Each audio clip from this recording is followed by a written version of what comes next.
ஜலந்தராசுரனுடைய மகன் மருத்துவாசுரன் ஈசனை நினைத்து தவம் இருந்தான். அந்த தவத்தின் பலனாக சிவனிடமிருந்து சூலாயுதத்தை வரமாக பெற்றான்.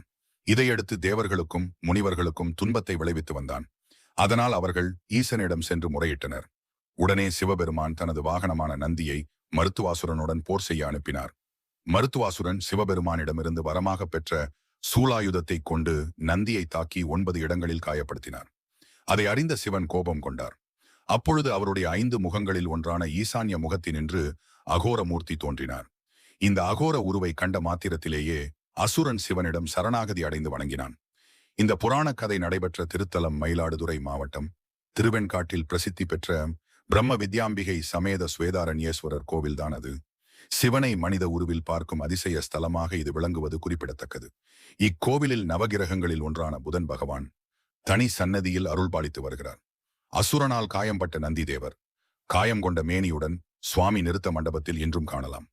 இந்த கோவிலில் இருக்கும் ருத்ர பாதத்தினை வழிபட்டால் 21 தலைமுறையினர் செய்த பாவத்தை போக்கிக் கொள்ளலாம் என்று சொல்கிறது சாஸ்திரம். இன்னும் பற்பல சிறப்புகளை உள்ளடக்கிய இக்கோவிலின் குடமுழுக்கு வருகிற 7ஆம் தேதி திங்கட்கிழமை காலை 9:30 மணி அளவில் நடைபெற உள்ளது. இதுபோல் உங்களுக்கு வேறு ஏதாவது கோயிலின் வரலாற்றை காணொளியாக தெரிந்து கொள்ள காமெண்ட் பண்ணவும். ஓம் நம சிவாய.